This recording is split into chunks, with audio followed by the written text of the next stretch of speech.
Hey, good morning, everybody, and welcome to a special Friday morning episode of the award winning recovery podcast, Get in the Herd. Today, our guest is filmmaker Greg Williams. And before I let Greg speak, I just want to throw all this good stuff about Greg out. Greg Williams is the award winning, I like that, filmmaker of feature length documentaries The Anonymous People. That's a 2014 Prism Award for Outstanding Documentary, and Generation Found. In 2015, Greg produced the historic Unite to Face Addiction rally on the National Mall when tens of thousands of people from around the world gathered to end the silence surrounding addiction. This was the first time major musicians, politicians, actors, athletes, models, I like that, journalists, authors, and advocates joined together in unison to solve the most urgent healthcare crisis of our time. The event was memorialized in a PBS special, The Concert to Face Addiction, that Greg produced. He has also produced the launch event and companion TV special for the release of the first ever Surgeon General's report on alcohol, drugs, and health. Listen, Facing Addiction in America, when Viacom aired the special simultaneously on 11 of its cable networks, which was seen by millions. So, Greg, this begs the question, how on earth do you have time with all of that going on to join us today? Welcome to the show. Well, thank you, Nathan. And that was maybe one of the more energetic readings of a bio that I've heard. So it's quite humbling. But the it's great to be here, and I love what you're doing, and love everything down in Virginia, McShin, and I've learned so much from the crew that hangs out with the herd here. And in terms of time, it's you just read 8-10 years, so a couple things, doing a couple things every now and then. But it's been a fun decade, and learning about the recovery advocacy community, and getting in the herd, and trying to tell some parts of their story. Well, welcome to the show. And I know that we could sit here and probably spend the entire hour with me just telling you how great I think that you are. And you probably don't know how great I think you are yet, but you will. However, we're here specifically to talk about a new project that's about to come out, and that is a feature documentary film called Tipping the Pain Scale. Greg, tell us about what you got going on.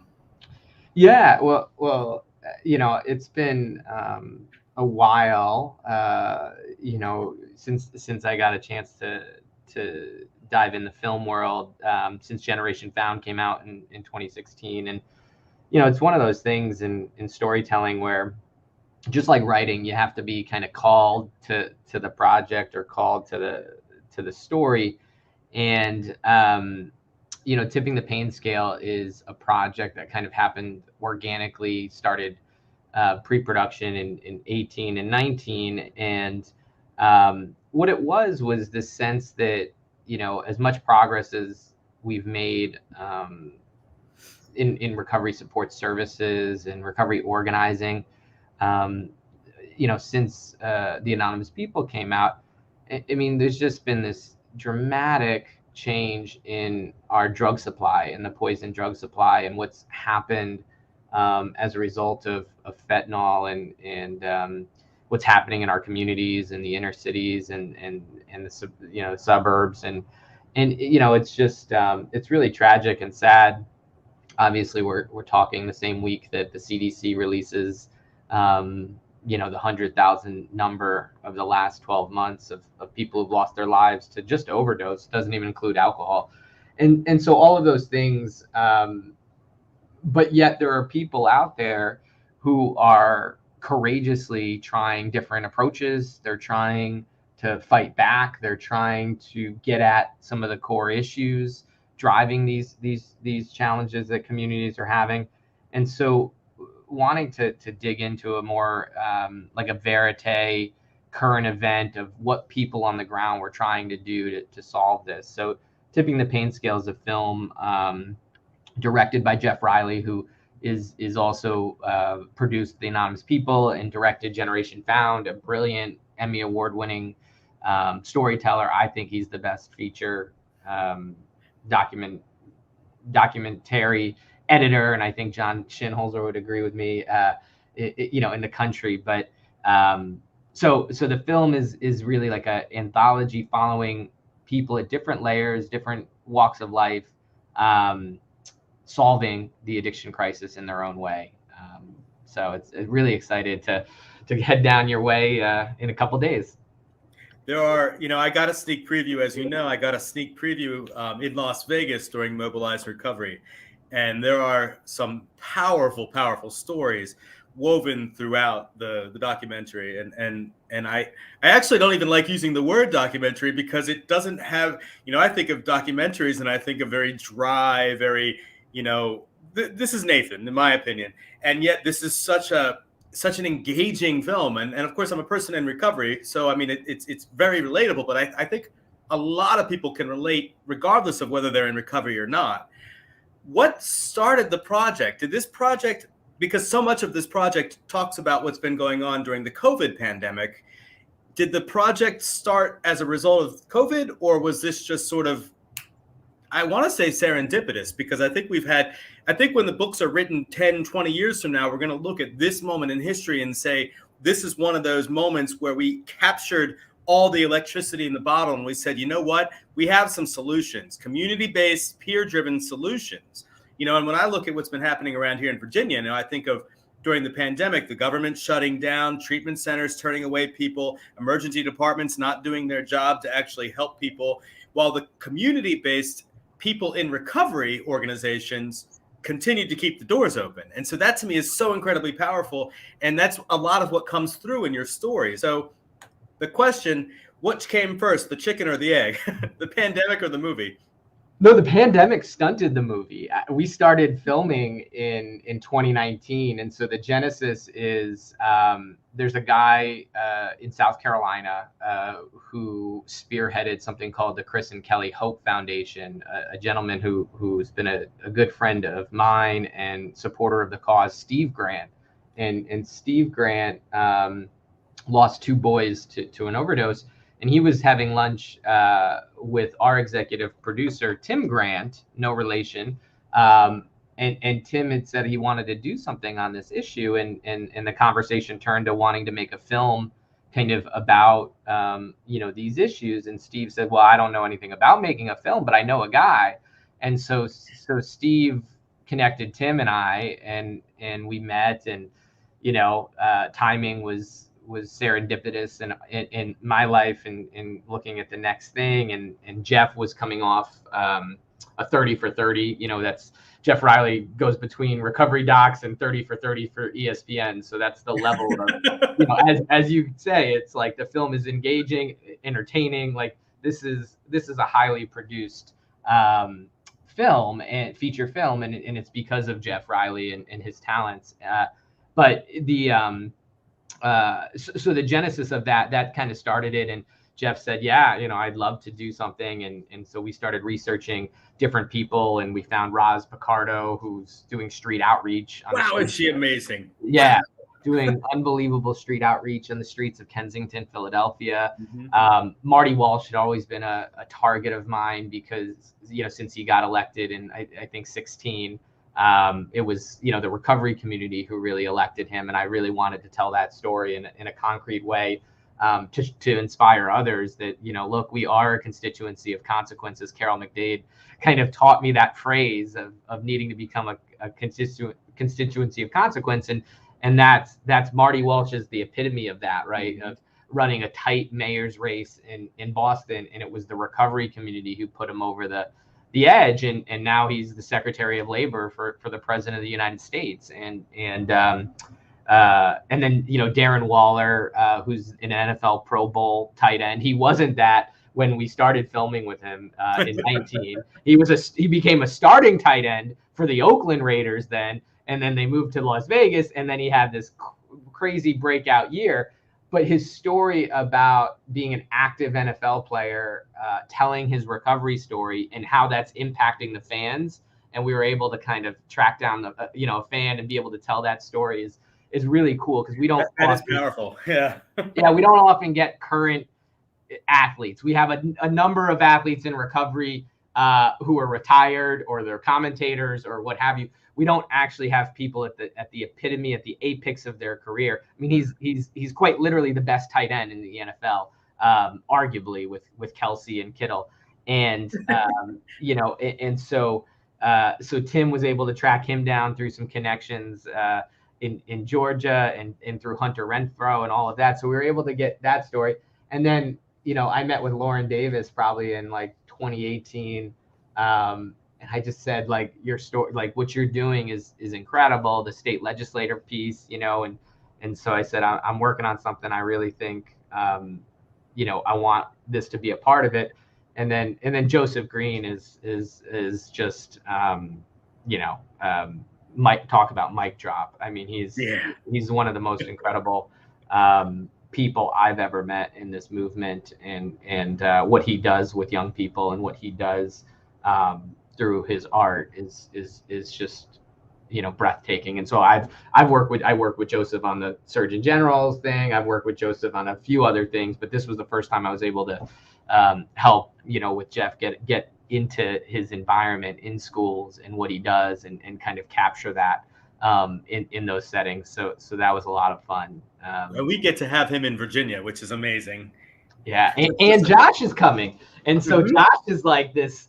We were out in Boston. Josh De La Rosa, he's a police officer. We're bringing a police officer to a recovery film, folks. So if you're not coming for the recovery film or the recovery food or whatever Mick got in store, come to see a police officer at the recovery film. You know what though? You know what? To that point though, we do get sheriffs at some of our events quite often, and we do get, believe it or not, we get our we don't have district attorneys here. We have Commonwealth attorneys. We get those at our events too, and I think the Henrico County Commonwealth attorney will be there as well, so she'll be there. But Josh De La Rosa, tell that story because man, he is so I love his energy and what he does and the decisions that he has made. To actually try to help in the situation instead of doing the same cycle of lock up and lock up and lock up and repeat. So yeah, share that because I that's one of the most incredible pieces. Yeah, I mean, I won't give away the entire backstory that's in the film, but he is the street outreach officer or one of the street outreach officers in the city of Boston. And so he worked under, Marty Walsh and some other folks at throughout the city. But, basically he was to engage, like he started in the doing drug interdiction and police arrests. And his quote in the film is like, my first year I was able to take a few guns off the street and some drugs off the street. And it was like, but like I looked at the drug epidemic in the city, and it was like I was never gonna make a dent. It was just every time I'd take a dealer off the corner, like tomorrow there's a different dealer on that corner. And I think we all collectively understand that and understand the economics of the drug trade, right? And so his philosophy is like, I need to take away not the supply side on the streets, but I need to take away the demand side on the streets. And so he started doing street outreach and helping people navigate treatment, and he'll work with the unhoused community and all of that. And so it's been pretty incredible in terms of uncovering that. But he gets into the engagement center and he does a lot of work. And so it was fun to follow him in what he does on a daily basis, to be in a police car and be able to bring people into that environment, but not in your in like a cops kind of way, Yeah, right. You're in it feels like cops in some ways, but like it's like what is coming out of this guy's mouth is like, whoa, he's not a police officer. Well, it's funny because he was at the Macklemore concert with us, and he was in front of me, like right in front of me the entire time, which had me cracking up because he's there with a tank top on and just dancing and I'm like, it's a police officer right there. But we have a trailer from the movie. Would you like us to show that? Yeah, let's have everyone get to meet Josh and Roz, and then we could talk more. Yeah. Awesome. About this problem, because you say it's a pandemic. How did we get to these pandemic proportions? In the late 1990s, there was a paradigm shift for treating chronic pain. I went down, might be overdosing. People are ODing anywhere they use. It's like the country had to hit bottom, where 70,000 folks died, till anybody even said, maybe we're doing something wrong. Stigma and judgment are keeping people with the disease of addiction from getting the help they need, and this, in my opinion, is killing more people than overdoses. Everything that I've done in my life up until this moment was meant for me to be here right now having this conversation with you. Something that I've survived, something that I've lived through, is meant to touch the heart of somebody in this audience. When you walk up to somebody in the neighborhood, they're like, why are you guys harassing us? Hey, I'm not here to harass. This is my role. Look at my cruiser. Today, I'm going to show you how to reverse an overdose. I'm healing by doing something for someone else. God had me playing football for a reason. It would be a platform to impact other people. I want to be in the world of changing minds and help people unlock who they really are. I started learning everything that I could about mental health and substance use disorder, and then everything I could about how laws are made and how laws are changed. We always say if you're not at the table, you're on the menu. This issue certainly means a lot to me. I'm in recovery myself, 24 years. My name is Marty Walsh, and I'm an alcoholic. I think it's okay for people to know I'm in recovery because it's not a secret. My name is Joseph Green, and poetry saved my life. I also try to use poetry to help save lives. The story is being told as the physical pain crisis led to the opioid crisis, when the real story is that the emotional pain crisis has always been leading to a drug crisis.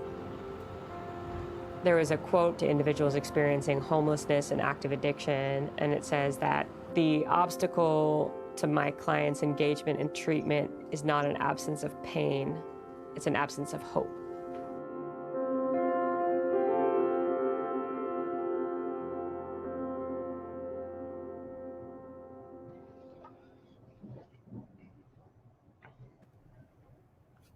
Wow. Wow. And I promise it looks better in 2K in the movie theaters than on Zoom. So if it stuttered a little bit for you at home, get out to a movie theater in early 2022 or show up on Monday night and you'll see it in far more vibrant flowing colors.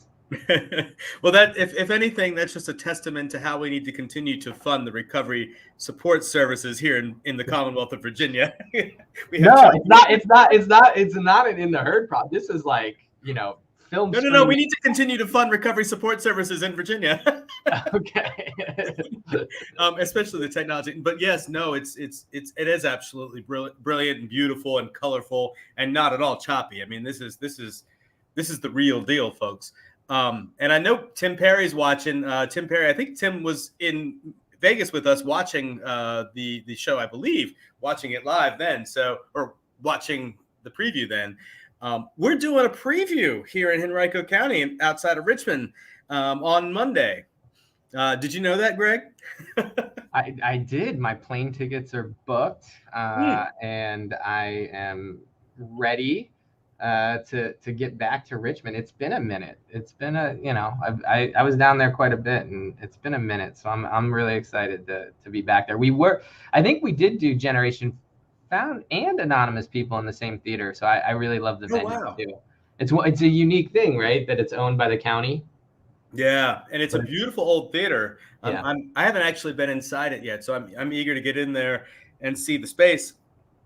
And I love the engagement with the community. I believe we're gonna get very close to filling the entire 400 seats in there. I'm very confident in that we'll have a pretty good audience. We'll have a pretty damn good audience in there. We're gonna have free food, so that always helps. Yeah, come for the food, and we'll slip in a film. Come for the food, leave with the hope. Yeah, yeah. But that's what I love about this story. I talk to reporters. We all talk to reporters and people who have an idea of what recovery is or what addiction is really. And people ask me questions, and I've been getting it a lot lately. Okay, so let's talk about the numbers. Let's talk about the 97,000, the 100,000. Let's talk about the 20 some odd, the 2,000, the 40% we've gone in Virginia, over overdoses. Let's talk about that. How has COVID exacerbated? I'm like, yeah, I'm sick of that conversation. Yes, we need to continue to have that conversation, but let's talk about what's really going right. These community-based organizations, these on the ground, boots on the ground solutions, like what we're seeing in your film, and the recovery stories that are happening despite all the odds. There's a guy who just celebrated a year in recovery who works here at the McShin Foundation, and I, in a million years, I can't imagine how I would have done that, starting my recovery journey when no meetings were open. When a lot of recovery meant, no access to old timers. And so it's really powerful, these little messages of hope that you're bringing to the table, because we all know the stories of our friends and our loved ones who have suffered. And we want to continue to tell, we need to continue to tell those stories. But just as importantly, we have to tell these stories of recovery, resilience, redemption, hope. And that's what you're doing here. And I love that. Yeah, and I think one of the things that obviously, in addition to COVID, we've also had a bit of a racial reckoning in this country, and one of the things that was really important to Jeff and I, is not just some of the recovery leader stories and some of the work, but also getting people of color deeply embedded, and so the film really is a very diverse film, and I think that also separates it from a lot of other films that have been made on this issue, is getting into the issues that people of color have and how they're working on changes in different communities. And so, and to your point, like, there's still a bunch of films, like Alex Gibney just released, on HBO, The Crime of the Century, and and Hulu's got The Dopesick out, and there's, it's all interesting and helpful to know, like, the origin of the problem. But I think at this point, people have seen the addiction story. It's been told. There's tons of opioid films out there, about people who've lost loved ones and what have you, and they're riveting and gut wrenching to watch. But at the end of the day, what do I do with that? As a viewer, what do I do with that? And I think that's, for me, storytelling has to have function, has to have purpose. And in the early showing in Mobilize, like, you'll remember during that Q&A, it was like the coolest Q&A I'd ever witnessed, because this film captures 6 to 8 like really dynamic people doing like incredible stuff, but they're all on the stage after watching each other for the first time in this film. Yeah. And to a person, they all wanted to level up. Like, what did you and Zynga asked them what they got from each other's story, and it's like Roz wants to run for election, and Josh wants to go start a boxing gym for young people. It's just like to watch like people who are at what I would call the upper echelon of unbelievable work that they're doing, wanting to level up after seeing each other. So that's the hope of the project, is that no matter what you're already doing in the community, or if you're not engaged in the community, or you're looking for ways to engage, that there's somebody in this project that you're going to connect with and be like, I can do that, or I know somebody who does that, and I need to help them amplify their work, or I don't like my local representative, and I'm gonna go run and go, change some shit like Lauren's doing, I'm gonna go change some shit. I love that. That's what yeah, exactly. Storytelling has to have function. James Reed says, good word there. Yeah. What is the desired outcome from that story? I'm a person in recovery, and I have a story, and I can share my story, and I can tell you about the hardships, and I can tell you what happened, and I can tell you what life is like now, and that life now for me in recovery means life on life's terms, to use 12-step language.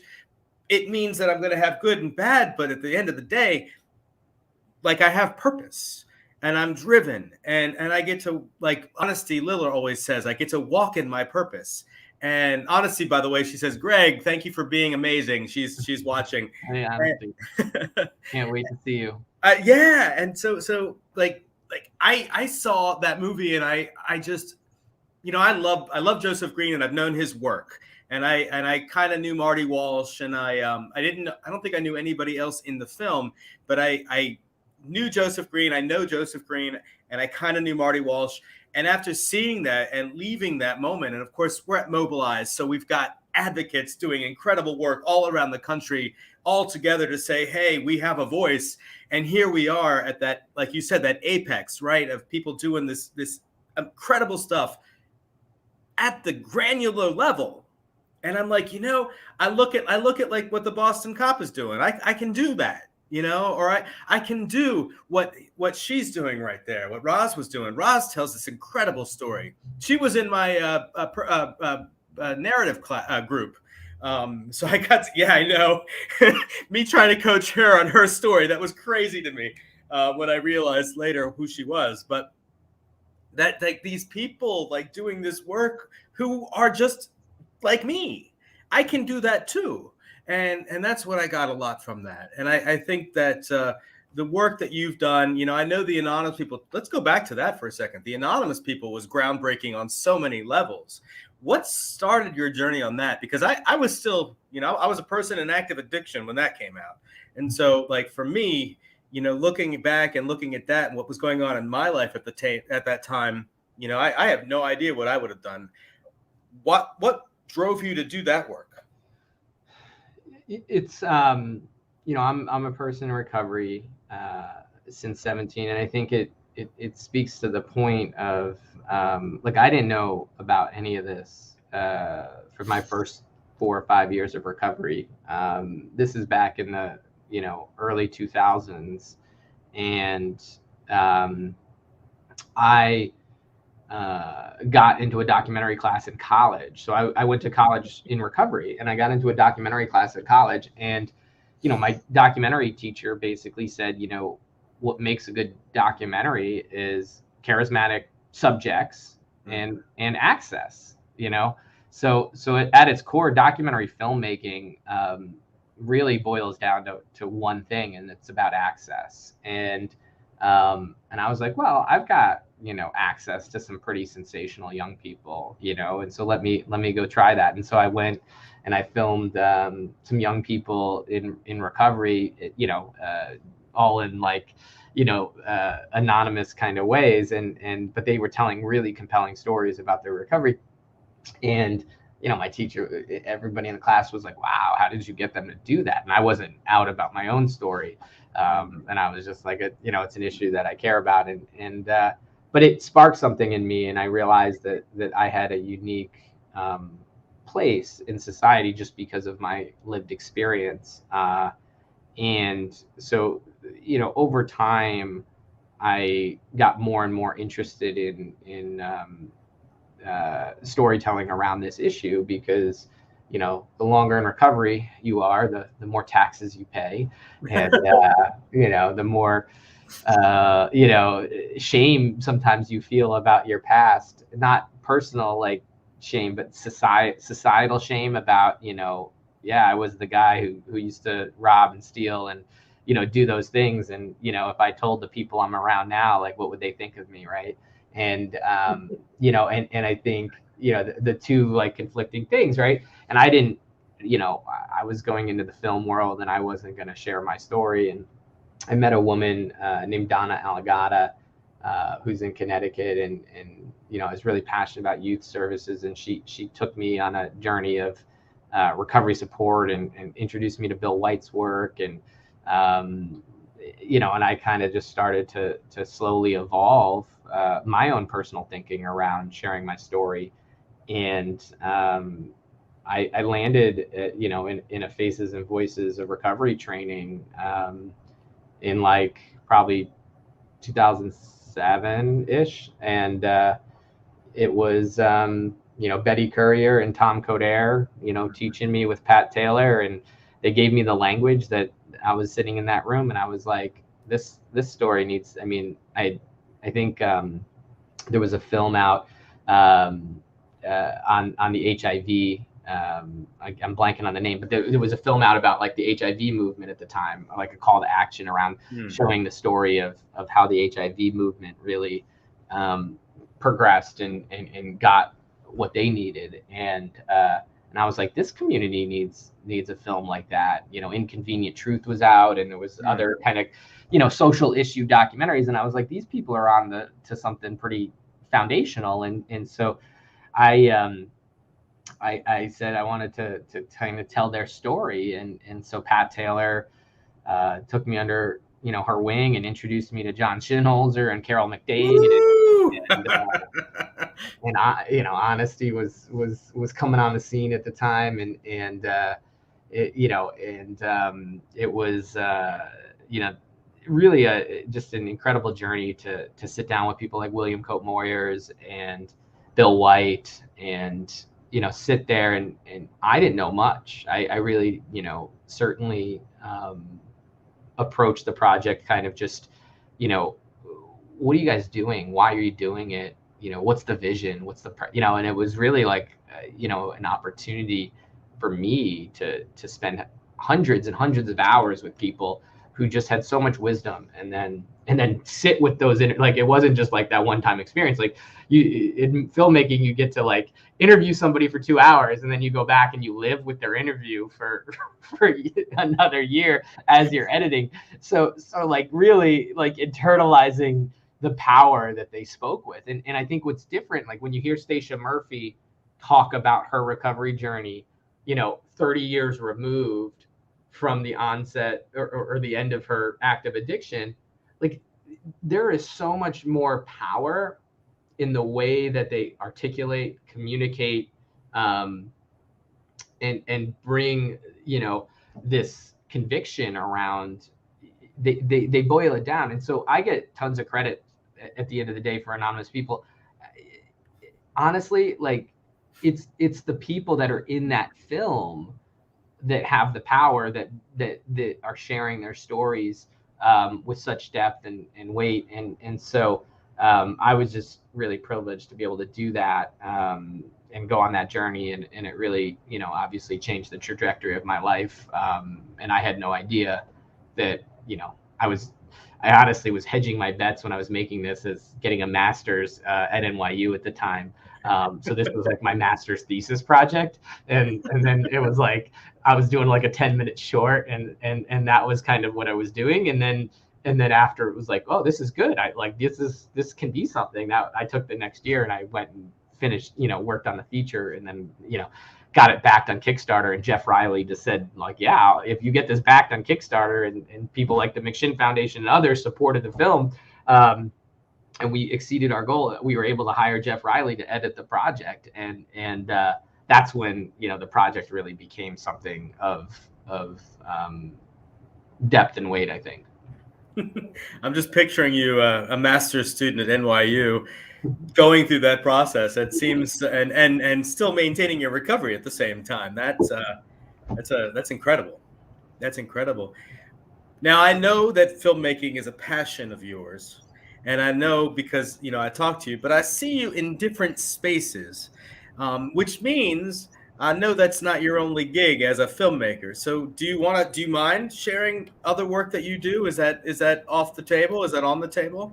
No, yeah, absolutely. So my day job is actually as a managing director of Third Horizon Strategies.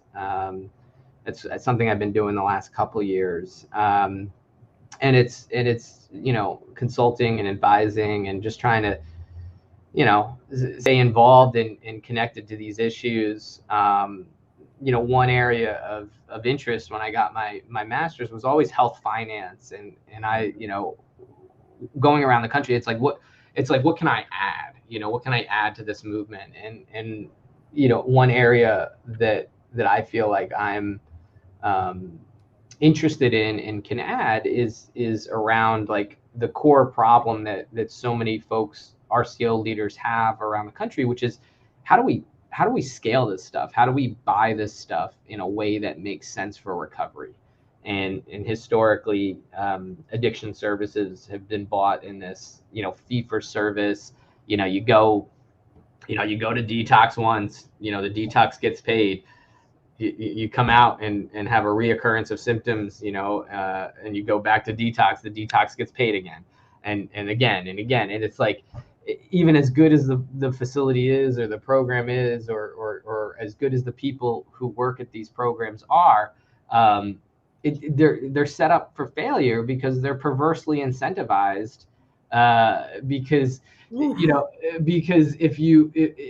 somebody fails, you do better, but if somebody stays well, you do worse. Like fundamentally, it's just broken, and it doesn't make any sense for the nature of the condition. And so we call this a chronic illness. We call this a chronic disease, just like diabetes, just like cancer, just like heart disease. And we have these sound bites, and they're good, but yet we don't buy the thing the way that other chronic diseases are starting to get bought.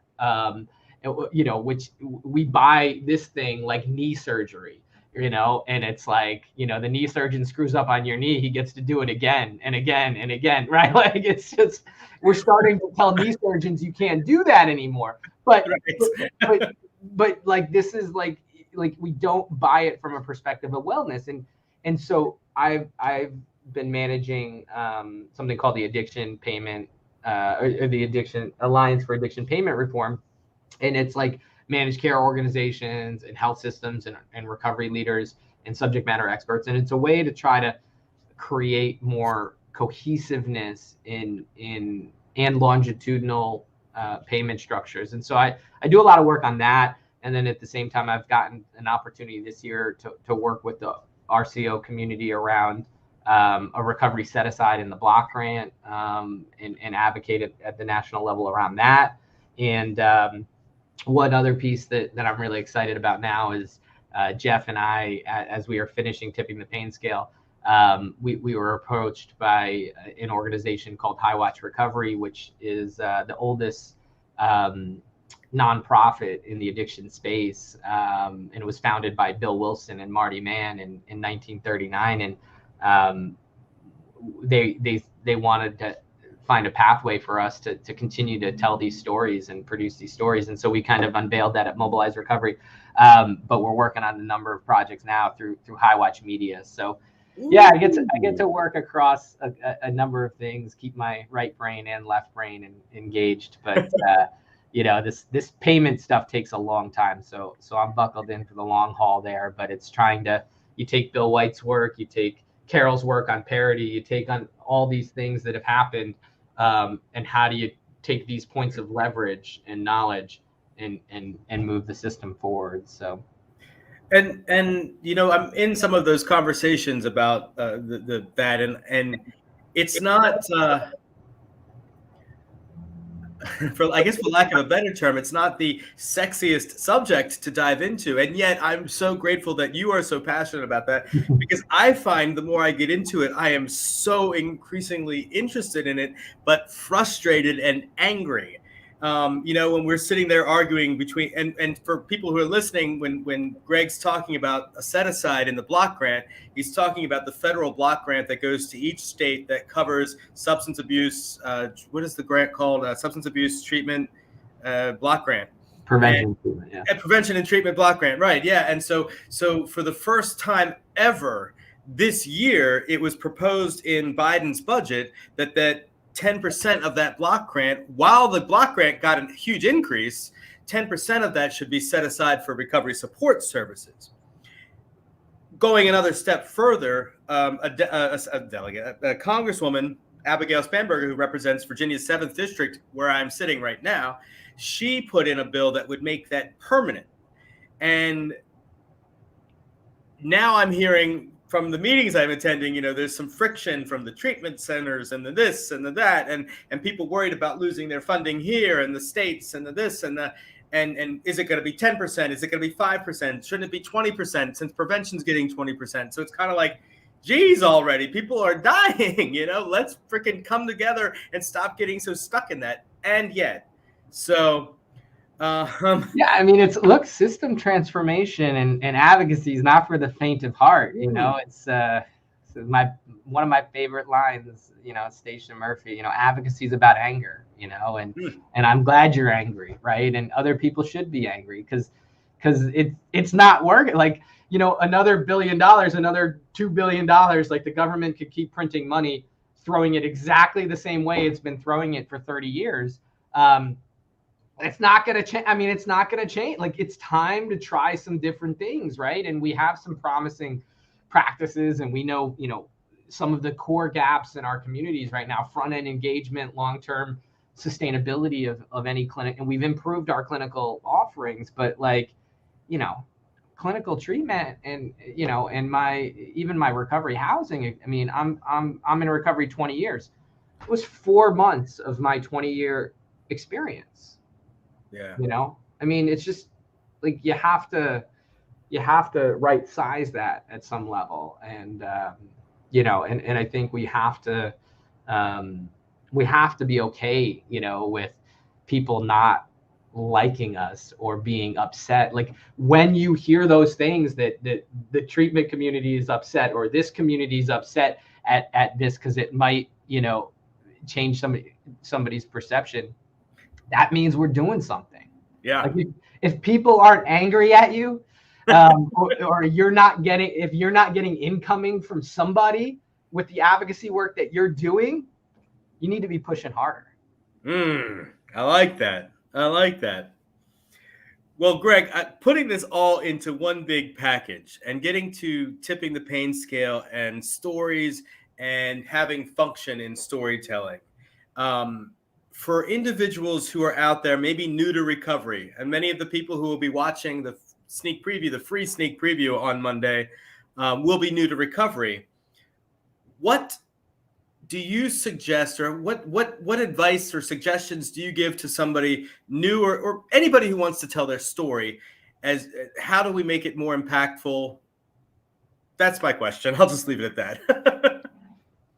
Yeah, I think what was impressed upon me by that first training I ever went on, it's for years the 12-step community had this idea of people who went public about their recovery, that it was ego driven, and that it would that people were just doing it to be about themselves. And I think the difference, right, and the core difference is there's plenty of people who do that, right, and they stand up and it's about themselves. The core difference is what is your purpose for telling your story, right? And when Carol's out there trying to get people to advocate for parity, or we're putting folks on camera for this film, the folks that we chose to follow, they're not telling their story, so that their star gets brighter. They're doing something. They're telling their story to drive impact in their community. And so I think it's really important for us, to balance, the purposeful or the intention behind telling the story. And if you know your audience and you know your intention, going in, it impacts, the motivation for telling the story. And so I think that's the most important thing. And then I also think that, discrimination is real. And a lot of people ask me, like, what if I'm not ready? Or what if I'm, something happens in my life for telling my story? And I'm of two minds on this. Like, people need to be engaging at the level that they're comfortable with, and they need to have good mentorship and good coaching around that. So it's not, not everybody needs to be at the state legislature 2 weeks in their recovery telling their story, and we need to have really good coaching around that. On the flip side, like, the only reason I'm sitting here talking to you and the only reason I do this work is because of, something that Donna said to me. I was 5 years in my recovery. I just talked at my legislature, and I told the Hartford Courant, you can't use my last name. And it was like a nice story about this kid, 17-year-old kid, former drug addict who is in recovery, but 4 lines into the story, it's Greg W. didn't want to disclose his last name. And I told Donna, well, Google, and like, what if people knew, and, what if people find you, and I'm trying to be in the film business and all of this. And she's like, well, if recovery is really important to you and somebody's going to close a door in your life as a result of that, is that a door you want opened? And that hit hard, that hit really hard. And if recovery is really important to you and you're worried about being discriminated against, I think that's a really important question. And obviously this is coming from a white heterosexual male with all the privilege and all of that. And I fully appreciate that not everybody can respond to that question the same way that I was able to respond to it. But I think it's a really important question, and your family. I had to talk to my family because it does, telling your story at a public level does impact your family, and they need to understand what your purpose and why. And so those 2 considerations, but I think it's really important to reflect on our purpose and our intent. Awesome. I do have one other question about the movie, and my question goes to, I believe there are 2 individuals who are allies in the movie. Was that a conscientious effort when you were choosing people to be in to weave narratives through, or did it just come about organically? Because I think that's really incredible that 2 of those stories are stories from allies, advocating and doing incredible work in the recovery space.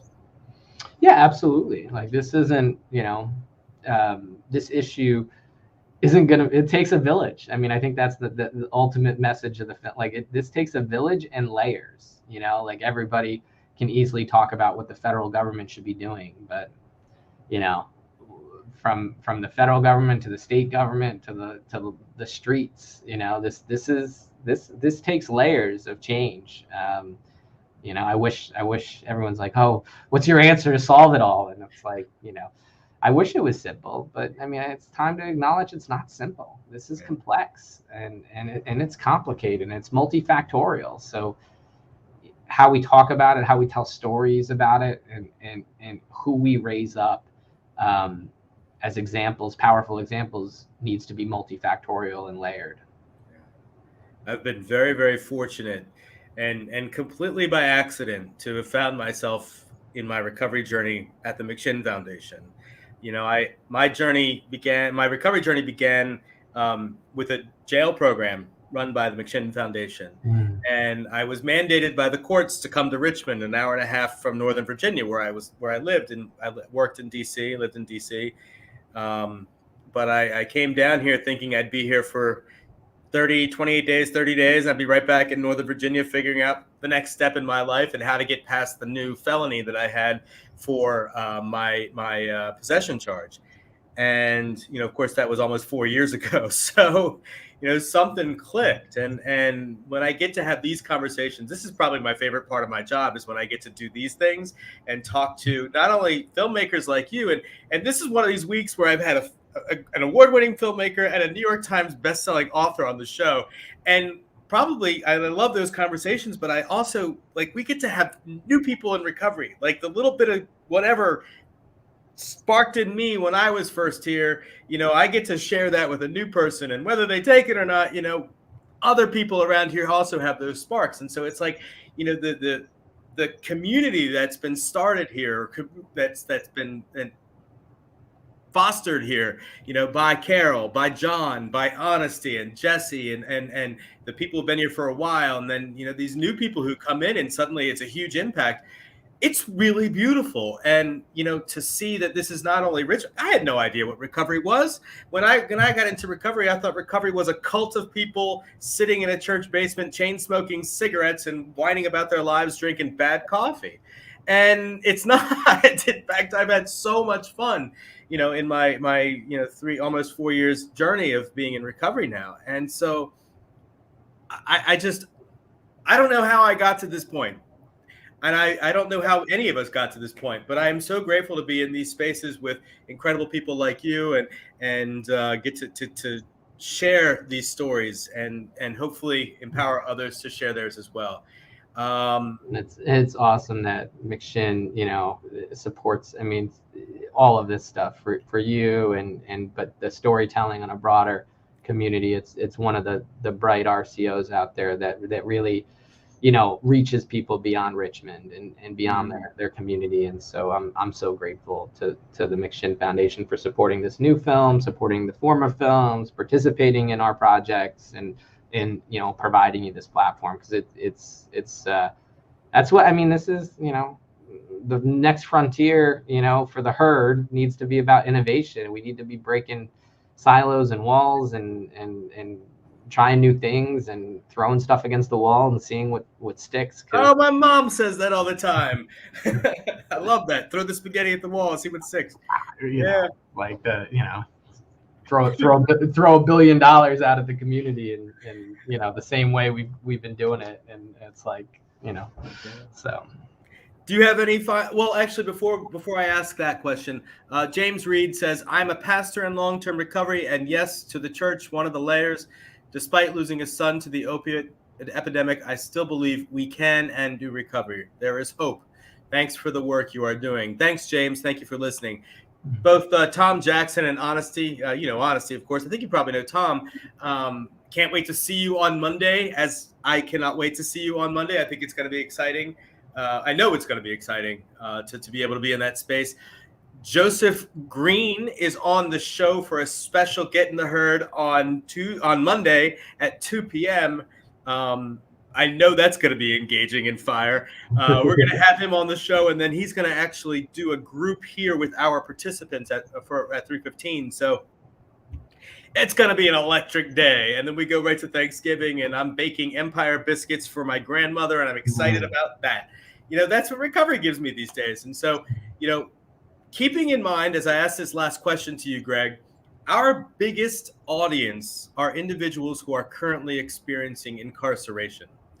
And we take this platform and we give it to PayTel for free, and they distribute it for free to, I think, 48 different jails and prisons across the Commonwealth. What would you say, what do you say to them who are dealing with the consequences of all of this, who are currently experiencing those consequences, and any final thoughts before we end the hour? Yeah, well, that's so cool that audience is able to engage with your work and this work. I've learned more about criminal justice, recovery-oriented criminal justice, interventions through McShin than probably anywhere in the country. And it's the system is just broken, but the kinds of things that I've witnessed from incarcerated individuals, from developing music to at Mobilize Recovery, we had a woman who's currently incarcerated Zoom in, and she's part of the advocacy community. And there's power in that. I'm writing a pardon letter for my best friend right now, who's been in recovery 15 years, and his felony charge from 15 years ago is still following him. He's got a great business, and it's just sad what we have to do. And so we passed a law in Connecticut to expunge records. And so I think one of the biggest things, is obviously, those individuals who are leaving soon, make sure that you're set up for success. And then, follow on day one, ask your probation officer on day one, ask people around you, like, what is the pathway to a pardon in my state? What is the pathway to, eliminate my record? And if that pathway is too long, go change the law, because that's ridiculous. You serve your time, and then we're going to keep you locked within the justice system for decades after you sustain your recovery is just fundamentally so flawed. 63 million Americans have a criminal record in this country. And that is just what we do to people in terms of discrimination around that. Talk about things that anger me. But every state needs to change their laws around that, because people recover and they should not be held back in their life after they've done, served their time, done what they've needed to do, accomplished what they've needed to do. They should not be held back anymore. You're awesome, Greg. I appreciate you. Will we see you December 3rd for the DC rally? The rally at the Justice Department, the Department of Justice. Boy, I didn't mean to talk about that today, but here we are. The Department of Justice rally on December 3rd, which is a Friday at 11 p.m. in front of the Department of Justice. We're going to sit there and we're going to keep telling the Department of Justice to do their freaking job and prosecute the bastards, the Sackler family, who have been a cause of so much suffering and have gotten off scot-free, while many of our friends are dead or harmed or are dealing with the consequences of a criminal justice involvement. So will we see you then? Unfortunately, I got to go with Joseph to Charleston, South Carolina, where we got another sneak preview show. But I will stand with you and support. I was in Stanford and some of the rallies there. But keep fighting the fight, and we need to continue to press on DOJ to do the right thing. To do the right thing. Greg, thank you for being with us today, and thank you everybody watching and listening to the show today. To close out today this week, I do want to remind everybody, next week on the show, in the herd, we have Joseph Green. He is a spoken word artist who is featured in the soon-to-be award-winning film, Tipping the Pain Scale. We're going to have Joseph Green here on the show talking about the movie, his life, what he does. He's fire. He is fire. And the conversation will be as engaging as this, I guarantee. Going forward, we have on November 30th at 7:30 p.m., we have another special after hours edition of Get in the Herd. We have Representative Abigail Spanberger, who represents the 7th District here in Virginia. John Carroll and I are going to be on the show with her in the herd, talking about that 10% set aside and recovery support services and why that is so important. If you have any questions about what we're doing here today, my email is nathanm@mcshin.org. I will be glad to talk to you about the preview that we got on Monday, talk about the rally in D.C. on December 3rd, and all the other stuff that we've got going on. Thank you again, Greg. Thank you, everybody listening and watching. Thank you, Justin, for being our producer today, and we will see you on Monday. Thank you. Awesome. Thank you. Take it easy.